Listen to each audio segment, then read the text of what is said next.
X, kamu ngerti nggak tentang relativitas khusus? Boleh minta tolong ajarin aku dong, soalnya aku nggak ngerti. Oh, boleh.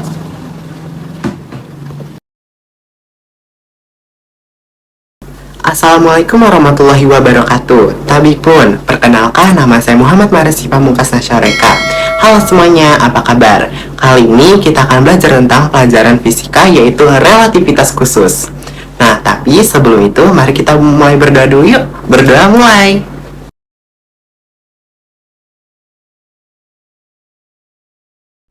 Prinsip relativitas Newton dikemukakan oleh Galileo dan Newton. Prinsip ini menyatakan bahwa hukum-hukum mekanika berlaku sama pada semua kerangka acuan inersia. Kerangka acuan inersia yaitu suatu kerangka acuan yang berada dalam keadaan diam atau bergerak terhadap acuan lainnya dengan kecepatan konstan pada suatu garis lurus. Teori relativitas berhubungan dengan kejadian-kejadian yang diamati dari kerangka acuan inersia. Galileo untuk koordinat dalam waktu dituliskan sebagai berikut. X aksen sama dengan X dikurangin VT, Y aksen sama dengan Y, Z aksen sama dengan Z, T aksen sama dengan T. Sementara itu, transformasi kebalikannya, X sama dengan X aksen ditambah VT, Y sama dengan Y aksen, Z sama dengan Z aksen, T sama dengan T aksen. Transformasi Galileo untuk kecepatan dengan menurunkannya terhadap waktu dapat ditulis U aksen X sama dengan UX min V, U aksen Y sama dengan UY, U aksen Z sama dengan UZ. Transformasi kebalikannya yaitu UX sama dengan U aksen X ditambah V, UY sama dengan U aksen Y, UZ sama dengan U aksen Z. Terangannya, U aksen X sama dengan komponen kecepatan benda sejajar sumbu X aksen pada kerangka acuan S aksen. U aksen Y sama dengan komponen kecepatan benda sejajar sumbu Y aksen pada kerangka acuan S aksen. U aksen Z sama dengan komponen kecepatan benda sejajar sumbu X aksen pada kerangka acuan X aksen. Dengan mendiferensialkan, menurunkan kecepatan terhadap waktu dapat diperoleh transformasi Galileo untuk percepatan. Persamaannya dapat ditulis sebagai berikut. A aksen X sama dengan AX, A aksen Y sama dengan AY, A aksen Z sama dengan AZ. Percobaan Michelson-Morley dirancang untuk mengukur kecepatan ether menggunakan interferometer. Ether yaitu medium perambatan cahaya sehingga dapat sampai ke bumi. Michelson dan Morley mengamati pola interferensi yang terjadi. Jika ether itu ada, akan terjadi pergeseran pola interferensi. Hasilnya menunjukkan bahwa cahaya dalam arah tegak lurus tidak ada perbedaan. Jadi, anggapan bahwa bumi bergerak terhadap ether itu tidak benar. Sebaliknya, jika ether diasumsikan bergerak bersama-sama dengan bumi, maka tidak sesuai kenyataan. Oleh karena menurut Bradley, untuk dapat melihat bintang yang berada di atas kepala dengan satu teropong dengan sudut A terhadap arah gerak bumi, sehingga kesimpulan dari percobaan Michelson dan Morley sebagai berikut. Yang pertama, ether tidak ada. Yang kedua, cahaya merambat tanpa menggunakan medium. Yang ketiga, kecepatan cahaya sama besar dalam segala arah dan tidak tergantung dari kerangka acuan pengamat. Andaikan ether itu ada, ether dapat dijadikan sebagai kerangka acuan yang tetap. Oleh karena ether tidak ada, kerangka acuan universal juga tidak ada. Terkait dengan konsep ketiadaan ether, pada tahun 1905 Einstein menghubungkan teori relativitasnya. Postulat pertama Einstein untuk teori relativitas khusus, hukum-hukum fisika memiliki bentuk yang sama pada semua kerangka acuan inersia. Adanya postulat ini menepis anggapan tentang kerangka acuan universal dan Einstein berhasil membuktikan bahwa sesungguhnya hukum-hukum listrik dan magnet juga berlaku untuk semua kerangka acuan. Dari percobaan Michelson-Morley telah diketahui tidak ada perbedaan waktu antara cahaya yang merambat secara horizontal ataupun vertikal. Oleh karena itu, Einstein mengemukakan postulatnya yang berbunyi, cahaya merambat melalui ruang hampa dengan cepat rambat cahaya sama dengan 3 kali 108 meter per sekon yang tidak bergantung dari kecepatan sumber cahaya maupun pengamatnya. Postulat kedua Einstein secara tidak langsung menentang adanya ether. Apabila ether ada, maka kecepatan cahayanya tidak akan selalu sama dengan c. Yuk mari kita simak contoh soalnya. Sebuah bus bergerak dengan kecepatan konstan 90 km per jam. Di dalam bus tersebut, seorang kondektur berjalan dengan kecepatan 1 km per jam, seorang dengan gerak bus. Hitunglah kecepatan gerak kondektur menurut orang yang diam di tepi jalan. Penyelesaiannya diketahui V sama dengan 90 km per jam, U aksen X sama dengan 1 km per jam. Nah, yang ditanyain ini adalah UX-nya. Jadi, U aksen X sama dengan UX dikurangin V atau kecepatan sama dengan UX sama dengan U aksen X ditambah V sama dengan 1 km per jam ditambah 90 km per jam, maka hasilnya adalah 91 km per jam. Jadi, kecepatan gerak kondektur menurut pengamat yang diam di pinggir jalan adalah 91 km per jam. Contoh soal kedua, kereta api Argo Lawu melewati stasiun Purwokerto dengan kecepatan 80 km per jam. Seorang penumpang berjalan di dalam kereta dengan kecepatan 2 meter per sekon. Berlawanan dengan arah kereta, kecepatan penumpang tersebut terhadap orang yang duduk di stasiun sebesar, yuk mari kita bahas. Nah, pembahasan itu diketahui V sama dengan 80 km per jam dan U aksen X sama dengan min 2 meter per sekon sama dengan min 7,2 km per jam. Yang ditanyakan ada UX-nya nih. U aksen X sama dengan UX min V sama dengan UX sama dengan U aksen X ditambah V sama dengan 1 sama dengan min 7,2 ditambah 80 km per jam. Hasilnya 72,8 km per jam. Jadi, kecepatan penumpang tersebut terhadap orang yang duduk di stasiun adalah 72,8 km per jam. Nah, berdasarkan materi dan rumusan-rumusan yang sudah tadi kita bahas, mari kita latihan-latihan soalnya ya. Soal pertama, sebuah partikel ditembakkan dari dalam pesawat antariksa dengan kelajuan 0,3 cahaya searah dengan gerak pesawat. Apabila pesawat antariksa bergerak dengan kelajuan 0,9 cahaya, kecepatan partikel tersebut berdasarkan pengamat yang diam di bumi sebesar, yuk mari kita bahas. Nah, diketahuinya kecepatannya 0,9 cahaya, U aksen X-nya 0,3 cahaya. Nah, yang ditanya ini adalah UX-nya. Jadi, UX sama dengan U aksen X ditambah kecepatan sama dengan 0,3 cahaya ditambah 0,9 cahaya. Maka hasilnya 1,2 cahaya. Nah, gimana? Mudah kan? Yuk kita lanjut ke soal kedua. Soal kedua, perhatikan pernyataan-pernyataan berikut. Yang pertama, orang yang duduk di dalam kereta dengan kelajuan 60 km per jam diamati oleh orang di pinggir jalan. Yang kedua, sebuah mobil dengan kelajuan 72 km per jam diamati oleh orang yang naik sepeda motor dengan kelajuan dan arah yang sama dengan gerak mobil. Yang ketiga, peluru yang ditembakkan dengan kecepatan 90 km per jam diamati oleh orang yang di dekat tembakan. Yang keempat, mobil yang bergerak dengan kelajuan 60 km per jam diamati orang yang diam di dalam kereta yang bergerak dengan kelajuan 60 meter per sekon. Yang kelima, pesawat jet meluncur dengan kelajuan 800 meter per sekon diamati oleh orang yang ada di bumi.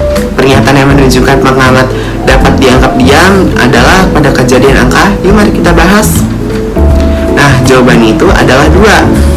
Karena sebuah mobil dengan kelajuan 72 km per jam diamati oleh orang yang naik sepeda motor dengan kelajuan dan arah yang sama dengan gerak mobil. Nah, pembahasannya, pengamat dianggap diam saat yang pertama, pengamat dan objek tidak bergerak. Yang kedua, pengamat bergerak di dalam objek yang bergerak. Kamu naik kendaraan, baik kamu dan kendaraan saling teramati diam oleh satu sama lain. Yang ketiga, pengamat bergerak searah objek dengan kecepatan yang sama. Bagaimana? Mudah kan? Yuk kita lanjut soal ketiga. Soal ketiga, percobaan yang dilakukan oleh Michelson-Morley bertujuan untuk, yuk mari kita bahas. Nah, tentunya sesuai materi yang sebelumnya yang sudah saya sampaikan, jawabannya adalah membuktikan bahwa ether itu tidak ada. Kenapa? Kesimpulan dari percobaan Michelson dan Morley itu ada sebagai berikut. Yang pertama, ether tidak ada. Yang kedua, cahaya merambat tanpa menggunakan medium. Yang ketiga, kecepatan cahaya. Nah, gimana? Mudah kan?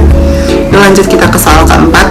Soal keempat, seorang membonceng sepeda motor yang bergerak dengan kelajuan 72 km per jam.